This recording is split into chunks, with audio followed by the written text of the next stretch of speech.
Before Amanda Cardwell was 25 years old, her marital circumstances pushed Georgia legislators to extend property rights to married women. Amanda was born in 1844 in Georgia to a prominent Southern family. When her father, John Cardwell, died in 1859, he left to Amanda his Georgia property, including his home on the outskirts of Madison, and all his money, which he supposed at this time to amount to $80,000 or thereabouts. In his will, Mr. Cardwell requested that his daughter remain at Salem Female Academy in North Carolina until she reached 18 years of age, to carry out a request of her deceased mother. Despite her father's wishes, Amanda moved back to Madison, where she married Junius Pope Smith on October 20th, 1860. She was 16 years old. Junius and Amanda moved into her late father's beautiful home, about a mile and a half from the Morgan County Courthouse. The house had been left to this lady by her parents, but at that time, a woman couldn't own property in the state of Georgia. So it was in her husband's name. Well, her husband got into an all-night poker game, and he lost the house 3 times to a man by Mr. Name Man. And Mr. Man told him, says, if you lose this house again, and it was a house and all that was in the house, said, I'm going to take it. Well, Mr. Smith lost the house. So they had nowhere to go, and everybody was going to Texas, so Mr. Smith and his wife, who had owned the house, went to Texas. And out in Texas, she killed her husband. But I can tell you, if he had been my husband, I'd have killed him before we ever got to Texas, losing my house and possessions. But there are a lot of tales about Madison that people tell that I don't quite think is true, but a lot of them are. Actually, Amanda divorced Junius and moved to Texas. In 1867, she married Robert Mitchell Rutherford, a physician. In 1880, Junius was living in the Durden district of Morgan County, boarding with William J. Mann, the 25-year-old son of James Mann, who had won Amanda's house in the poker game. Junius died unexpectedly in 1893 after a short illness. He was buried in Madison's old cemetery near his mother Jane, his father Guy, and the 2-year-old son he and Amanda lost in January 1864. As a result of Amanda's story, state legislator William H. Woods and D.E. Butler, along with the help of John Durden, a neighbor of William Mann, aroused interest in the passage of a bill protecting women's property rights. The bill became the Georgia's Married Women's Property Act and was approved on December 13, 1866. The Act of 1866 provided, all the property of the wife at the time of her marriage, whether real, personal, or choses in action, shall be and remain the separate property of the wife, and all property given to or acquired by the wife during coverture shall vest in and belong to the wife, and shall not be liable for payment of any debt, default, or contract of the husband. Sadly, the act was too late for Amanda. She never regained her property. She died on May 27, 1898, and was buried in Glenwood Cemetery in Houston, along with her husband, her brother John Cardwell, and his wife Mary.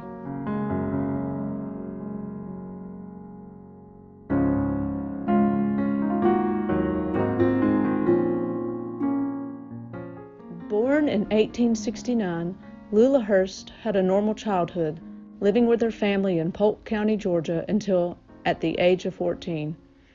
I discovered the beginning of my force the night of the 18th day of September, 1883. It was a very dark night. An electric storm was raging without. The atmosphere was charged with electricity on account of the severe storm. Word spread quickly throughout Cedartown and beyond. Hundreds of people traveled from as far away as Rome and Atlanta to witness the mysterious powers that Lula seemed to possess. Their house became known as the Haunted House. It was not long before the editor of the Rome Daily Bulletin visited Lula's father, William E. Hearst, and begged for Lula to give an exhibition at the Nevin Opera House. Mr. Hearst agreed, and Lula was soon on the stage. The house was hilarious and wildly enthusiastic. It was fun and mystery mixed in wild confusion. Well, she was our neighbor, just 2 houses over from here, and I knew her as a child as just Miss Paul Atkinson. Mr. Paul Atkinson was quite an entrepreneur, and he owned what later became the background painting for the Cyclorama in Atlanta. He had been touring with that painting and doing lectures about it. But he heard this, what was happening to Lula Hearst, and thought, boy, what an attraction that would be. Because Lula had all sorts of strange powers. She could take a chair with a man sitting in it and lift him up in the air in one hand, no problem. So he thought, boy, if she can demonstrate that, this would add to my lecture series. So he persuaded her to go with him on his lecture tour. And she did, and became very famous. There were articles about her all over the country about Lula Hearst and her remarkable capabilities. My grandfather had seen her twice. He had seen her once in Madison, and then he went to Charleston, South Carolina.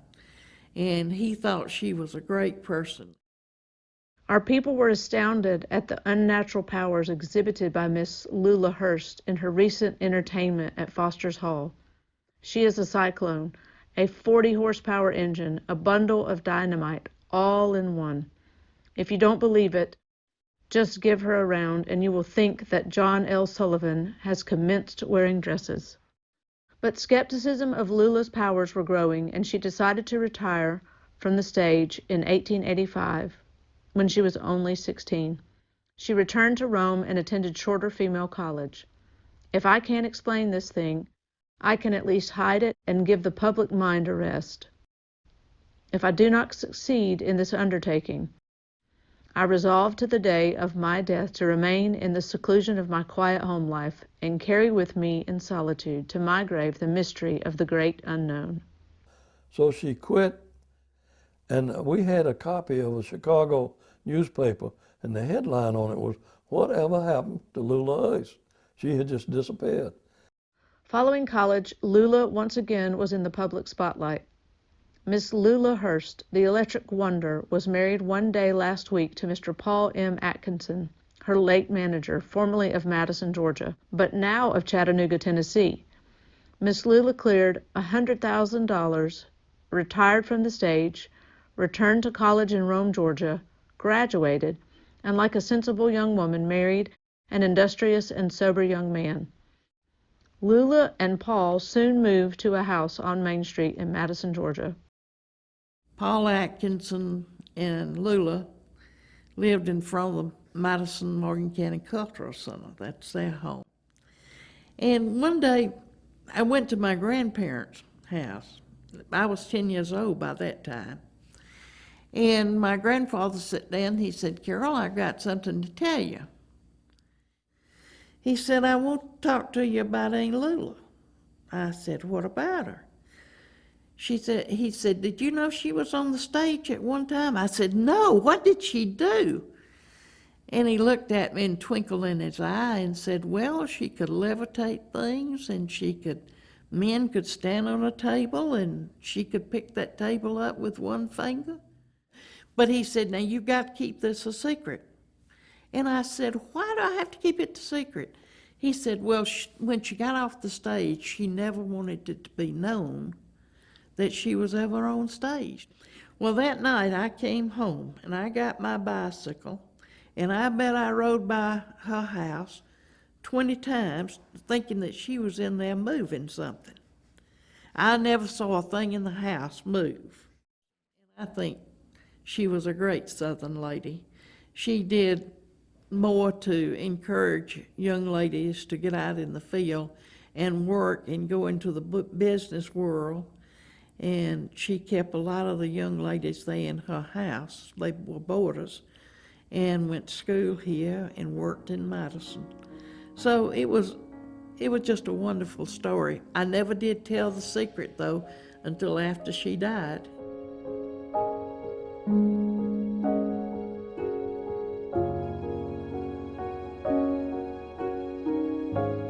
Louise McHenry broke the mold of the proper early 20th century young lady. Her dramatic readings on stage and radio and love of local history helped put Madison on the map. Louise was the daughter of John Grieve and Zoe Blackshear McHenry. Born May 26, 1891, in the Stokes-McHenry house. The home had already sheltered generations of the family in Madison for nearly 70 years. She attended schools in Madison before graduating from Shorter Female College in Rome in 1910, majoring in speech and dramatic art. She then taught speech at the local high school for one term. And after that, I think she wanted to practice what she'd been teaching and preaching. So she did something that raised a few eyebrows in this little sleepy southern town at that time. She went on the stage, and young southern girls just didn't do that in those days. Louise signed a contract with the Alcahest Lyceum Bureau, the country's first lecture, concert, and theatrical booking management company. She traveled for the next 4 years through many states as an entertainer, doing platform work, plays, Dickens sketches, and original numbers.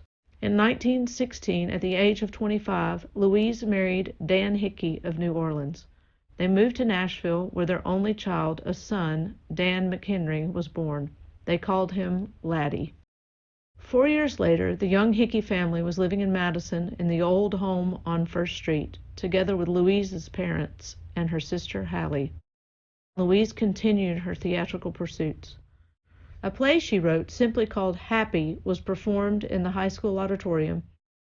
The Eatonton Messenger described it this way: given by the best theatrical talent in Madison, not a dull moment, just laughs, jolly times, pretty girls, and the last word in the chorus. It's funny, smart, and wholesome. To help with the family income, Louise received her General Elementary Teacher's Certificate from the University of Georgia and taught English and history in Rome, and then at the A&M School of Madison. The next decade saw tremendous change. Louise worked for the Georgia Power Company in Madison and in Conyers. In April 1932, she returned to Nashville, where she did some independent advertising modeling work. She was also the on-air radio personality for station WLAC's program, Miss Chloe and Aunt Valentine. And she loved that because she could write the scripts and then play all the parts herself, doing all the parts like you could on radio. And the program consisted of a kind of advice to the lovelorn thing. She posed as a Southern lady who had gone to the big city to make her living. And she took her old housekeeper along with her to look after the house while she was working. And one day she got a letter from a young girl who said, I really need some advice. I'm going with two nice young men. They have both asked me to marry them, and I don't know which one to accept. She said, one is the vice president of a bank. He makes real good money.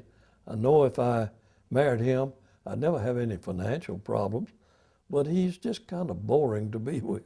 She said the other one is a wonderful conversationalist, good dancer, a lot of fun to be with, but he just can't make a living.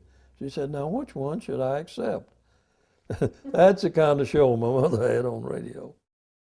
During World War II, Louise served as chief clerk of the Morgan County Selective Service Board. In 1948, she wrote the foreword for the Morgan County Historical Record, a bound volume of the county's servicemen and women during the war. She was later recognized for her work with the United States Army Recruiting Service. She was feature editor and bookkeeper of the Madisonian and wrote a popular column, By the Way, which ran for 15 years. She wrote historic articles for Georgia Review and Georgia Magazine, and was a published poet and popular public speaker. In 1971, at age 80, she published Rambles Through Morgan County and gave the copyright to the Morgan County Historical Society. This was the only published history of the county at the time. Adelaide Ponder, editor of the Madisonian, described Louise this way in her July 31st, 1975 column, Ponderings. Louise McHenry Hickey has been a valuable asset to Madison all the years of her life. A charming person, she has unselfishly shared her knowledge and her talent for a variety of causes. She has brought Madison reams of positive and rewarding publicity through her writings and through the talks she gives so well. Louise died October 14, 1984, at the age of 93.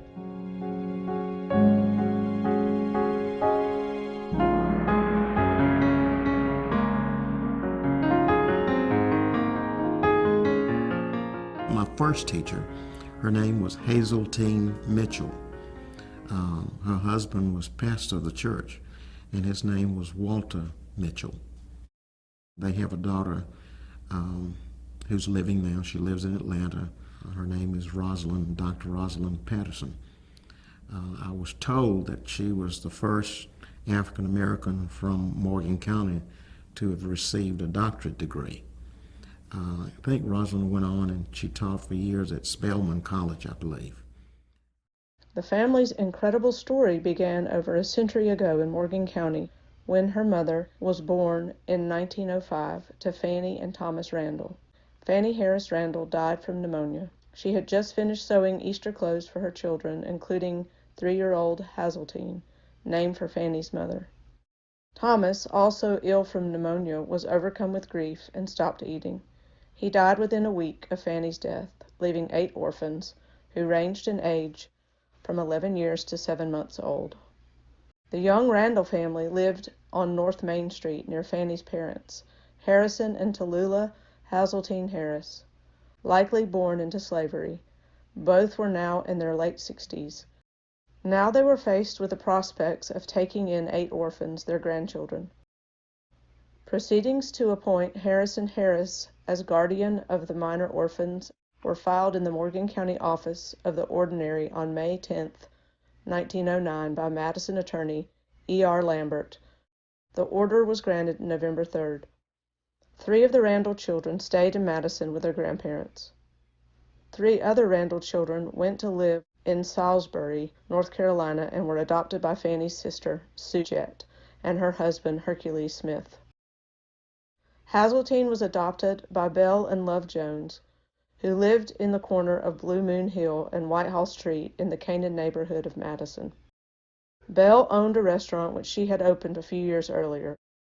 Belle Jones, the wife of Love Jones, wishes to inform the public that she has opened a first-class quick lunchroom in the rear of Sidwell's Market, and solicits the patronage of the public. Meals will be served at all hours. She is a well-known and well-thought-of colored woman, and proposes to conduct a neat and attractive lunchroom for both white and blacks. Hazeltine Jones grew up on Whitehall Street and attended the Birney Street School, which at that time only went to the 10th grade. Her grandparents so valued education that they then sent Hazeltine to Salisbury, North Carolina, to live with her aunt, Sue Jett, where she was able to complete the 12th grade at Price High School. She graduated as valedictorian. She went on to attend Livingston College in Salisbury before enrolling at Spelman College in Atlanta, graduating from the nurse training program in 1927. Following graduation from Spelman, Hazeltine became a registered nurse and worked for a time at the McGarry Hospital in Madison. However, it was not long before she began to feel nursing was not her true calling. In 1932, she left McGarry Hospital and took a job as a teacher at the Stanton Grove School in the western part of Morgan County, some 15 miles away from her home. This was during the height of the Great Depression, and just getting to her job was a difficult task. Hazeltine soon learned of a program of emergency nursery schools established by the Works Progress Administration in 1933. She successfully applied for and was awarded a grant to start a nursery school for black children in her Canaan neighborhood. With the grant money, her father, Love Jones, built a small building behind their home on Whitehall, where Hazeltine provided not only daycare services, but also education for the children of out-of-work African Americans. This experience marked the beginning of Hazeltine's long career as an educator in Morgan County. Meanwhile, Hazeltine continued to help out at her parents' restaurant, located at the time in the Map Building on West Washington Street. It was here that she met a Greene County preacher who had come to Madison to visit his children from a previous marriage. Walter Melvin Mitchell and Hazeltine V. Jones married October 16, 1937. Their daughter, Rosalind Victoria, was born in 1939. Belle passed away before her granddaughter was born, but the Mitchell family continued to live on Whitehall Street with Rosalind's grandfather, Love Jones. Hazeltine's niece visited her Madison family when she was in elementary school. Soon to be 91 years old, Frenzella Randall Cradle remembers Aunt Teenie as a kind and pleasant woman who lived in a tidy wood shingle house with a fenced yard filled with little white ducks. It is one of her fondest childhood memories. Hazeltine returned to teaching at Stanton Grove, then later at Holland Springs, and finally at Smyrna School, where her husband, Reverend Mitchell, pastored at the Smyrna Baptist Church. Hazeltine was also active in community and civic affairs. She served as an officer in the Morgan County Improvement Association. Hazeltine Virginia Randall Jones Mitchell, born the granddaughter of a slave, an orphan at 3 years old, a nurse, and a teacher, passed away March 6, 1987. She was 82. Those folks, that family, they were always favorites of mine.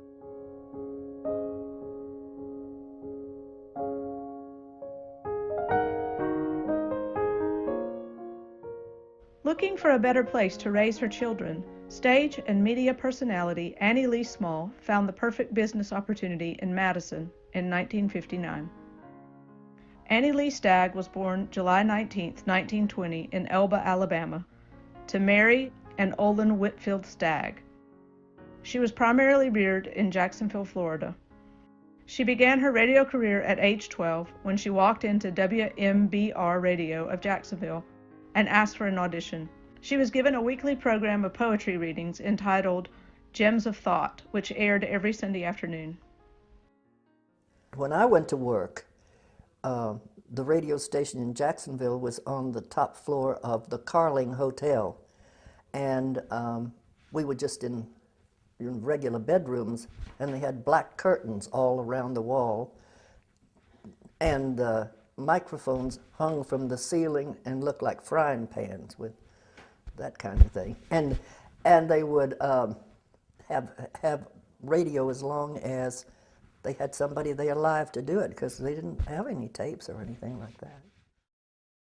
Annie Lee was also very interested in becoming an actress. In high school, when she starred in Little Women, the newspaper reported, "It is not difficult to remember Stagg as Jo March. She rollicked through that part with the pleasant assurance of one born to the theatrical boards." Following graduation from high school, Annie Lee enrolled in the private female college, Stevens College in Columbia, Missouri. Although she included radio in her curriculum, Annie Lee really wanted to be an actress, and she was drawn to the idea of studying with Maude Adams, the famed Broadway actress known for her portrayal as Peter Pan, who is now Stevens College Drama Department chair and teacher. She immersed herself in everything the drama department had to offer. She received outstanding reviews for her performance as Mary, Mother of Jesus, in the controversial play Family Portrait. However, the innately serious Annie Lee continued to work at a local radio station while juggling her studies at Stevens. After graduation in 1940, Annie Lee was soon modeling for the John Powers Agency in New York, while doing spot work in radio for Miss Margaret Cuthbert, Director of Women's Activities for the National Broadcasting Company. In December that year, Annie Lee became Director of Women's Activities for station WFMJ in Youngstown, Ohio. In 1943, Annie Lee visited the Atlanta radio station, WSB, located in the Biltmore Hotel. It was one of the nation's most powerful radio signals at that time. As she had done years earlier at the age of 12 in Jacksonville, Annie Lee went to look things over and walked out with a job. She began as a staff announcer, but within 6 months she was promoted to assistant production manager. Annie Lee's perfectly pitched, well-modulated voice was heard all over the country and as far away as the South Pacific. She even received fan mail from soldiers who were stationed across the seas. In February 1945, she organized an event for the premiere of the war movie God is My Co-Pilot in Macon, Georgia, and landed interviews with stars like Alan Hale and Andrea King. When President Roosevelt died in April that year at Warm Springs, Georgia, Annie Lee was dispatched to cover the news for the Atlanta NBC affiliate. On June 6, 1945, Annie Lee married Lieutenant James Fenton Small, a naval aviator she met while working for WSB. By 1952, the Smalls had moved to Charleston, South Carolina. Annie Lee went to work for WCSC-TV Channel 5, where she quickly became program director. She was known for her women's shows and had a reputation as the adventure lady on her popular children's program. I was in television in Charleston, and we loved Charleston, but it was no place to raise our children. It's a different kind of a thing. And so one night when Jim and I came in from having entertained customers, we were sitting at our old porcelain kitchen table talking, and we decided we didn't want to raise our children in Charleston. And so we would buy a radio station. So we started looking for one, and we found this one, and came over here and got here in the wee hours of the night and stayed at a motel on the other end of town and got up the next morning and started with our appointments. And that afternoon we'd bought the station. It was a wonderful experience, you know. Our friends in Charleston said, "You'll never last. You just won't do it." Because we had never lived in a little town. In June 2005, the Smalls celebrated their 60th wedding anniversary at a gala at Full Circle Farm in Morgan County. Annie Lee died September 21, 2008, and is buried alongside her husband in the Madison Memorial Cemetery. She was inducted into the Georgia Radio Hall of Fame, October 2013. Every day at lunch, my grandmother would listen to Annie Lee Small, a great memory from my grandmother's kitchen. Oh, how well do I remember good old days.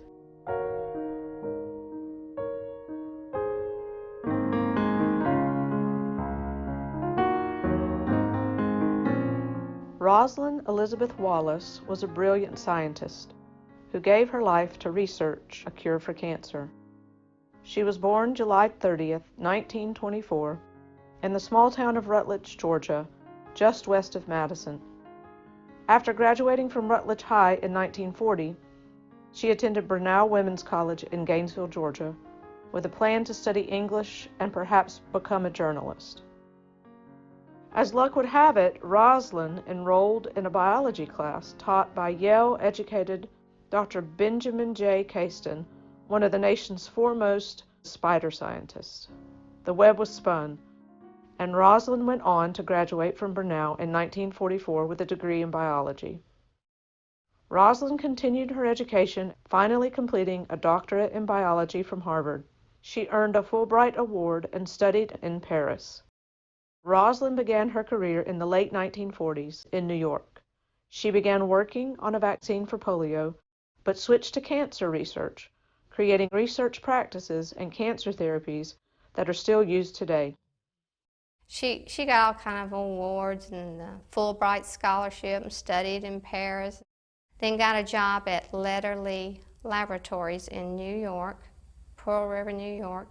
Moved in the upstairs of a house that this couple, Mr. and Miss Wirtz, rented upstairs of their house. They didn't have children. They fell in love with Rosalind and considered her their daughter. When they died, they left the home to Aunt Rosalind.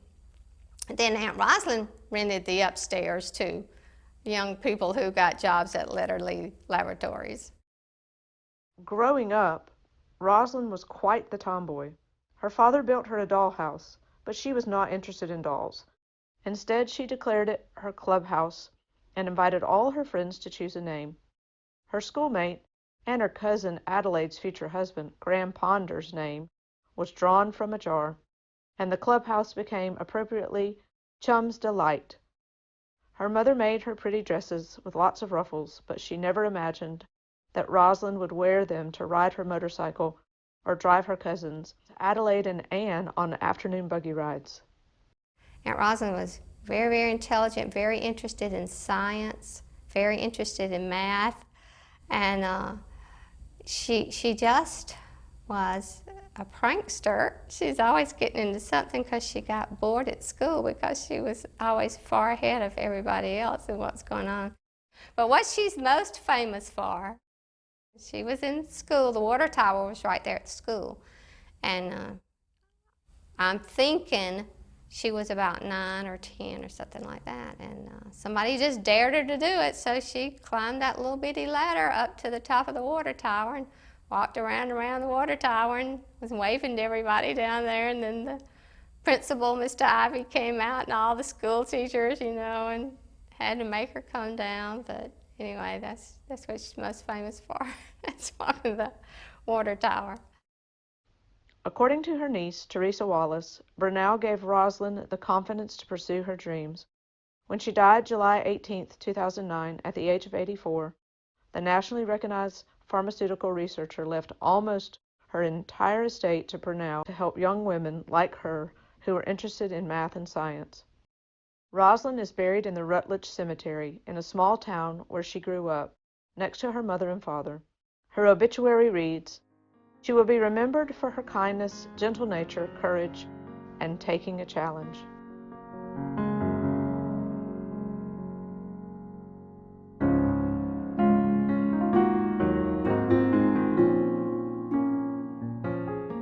Adelaide Wallace Ponder's Morgan County roots run deep. Born April 16, 1925, to Leonard Dewey and Anne Douglas Wallace of Madison, Georgia, she was a direct descendant of Morgan County's first known settler, Benjamin Fitzpatrick. I've lived in Madison always, except for going away to school. And 6 months I spent writing advertising copy in Atlanta, but otherwise I've been here. I've always lived on either South Main or Old Post Road. It was really sort of a dream place now that I see how much it's changed. But it was quiet, and everybody knew everybody much more so than they do today. And everybody in elementary school anyway went to public school, so you knew everybody practically who grew up here. Adelaide's interest in journalism began in high school when she served as editor-in-chief of The Polygon, a column in the Madisonian with information of interest from the Madison Public Schools. She continued her studies at Wesleyan College in Macon, Georgia, serving as editor of both the newspaper and yearbook. She graduated with honors with an A.B. degree in English literature and journalism in 1946. Following graduation, she worked for several months as society editor of the Madisonian and then moved to Atlanta as a copywriter in the advertising department of the J.P. Allen store. On April 24, 1948, Adelaide married William Graham Ponder at the First Methodist Church in Madison. I think the thing that draws people here is that you form friendships when you grow up, and just like the lifestyle, it's a pleasant lifestyle. And if there's a family business, or if there is something that sort of suits your career, and I think it's fortunate. I came back because Graham went in business with his father, and we married. And so I gave up my great job writing fashion advertising. Later on, the newspaper came up for sale, and the cotton world was sort of falling apart. And I told Graham that I knew everything about running a newspaper because I had edited the college newspaper, and I didn't. But we bought it, and I did all the editorial work, and he did the business end. So we enjoyed it a lot. It was unusual for a woman to be editor, because I remember going in the drugstore where everybody seemed to gather soon afterwards to get a Coca-Cola. And I heard someone behind the fountain say, "Well, I give her about 3 months." So I thought about that 40 years later when we sold the paper. Adelaide and Graham purchased the Madisonian in 1957, the 150th anniversary of the founding of Morgan County. She served as editor and he as publisher. In the first issue of the Ponders Madisonian, the new editor stated, "We are here to stay. We are rooted in this community. We feel the prime purpose of a newspaper lies in the service to the people." There were a lot of exciting things. It was always sort of a challenge. One of the biggest things that happened to us was the school crisis, when there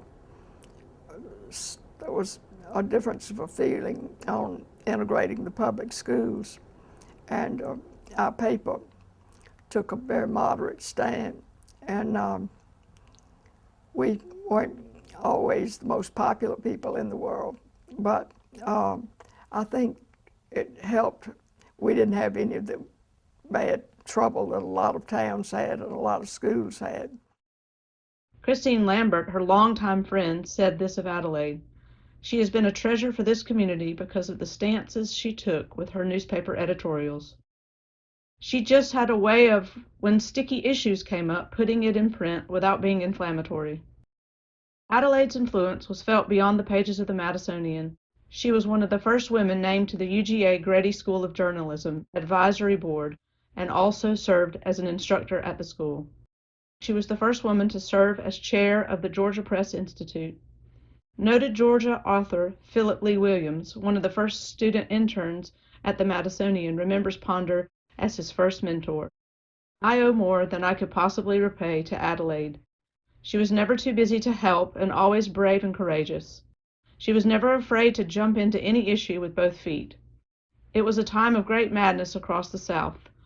They led the fight for moderation, understanding, and reconciliation."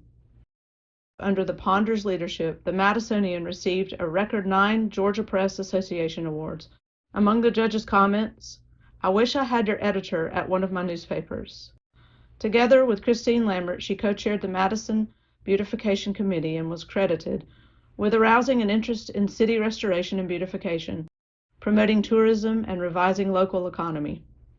As an arts enthusiast, she played an instrumental role in the conceptualization, fundraising, and creation of the Madison Morgan Cultural Center, serving as co-chair of the building committee for the Morgan County Foundation, Incorporated.